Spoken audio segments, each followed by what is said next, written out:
আজান দিলেই সব দোকান বন্ধ হয়ে যায় এই বাজারে। ১০৪টি দোকানের একটিও খোলা থাকে না। ঠিক মাগরিবের আগে একটি বাঁশির শব্দ ভেসে উঠতেই মুহূর্তের মধ্যে থেমে যায় পুরো বাজারের কোলাহল। বাঁশি বাজবে, মাগরিবের সালাতে সে নামাজ পড়ুক বা না পড়ুক, দোকান বন্ধ করতেই হবে।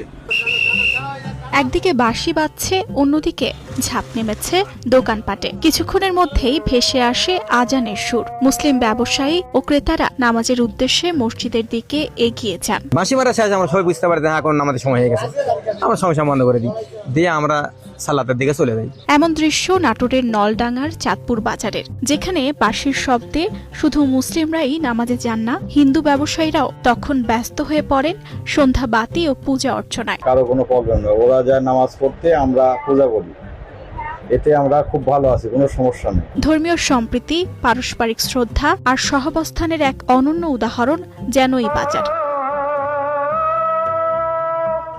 চাঁদপুর বাজারে ধর্মীয় আচারের এমন সুশৃঙ্খল ব্যবস্থা চলে আসছে গত ২২ বছর ধরে। সবচেয়ে প্রশংসনীয় বিষয় হলো এই উদ্যোগের সূচনা এবং ধারাবাহিকতা বজায় রেখেছেন বাজারের ব্যবসায়ীরাই।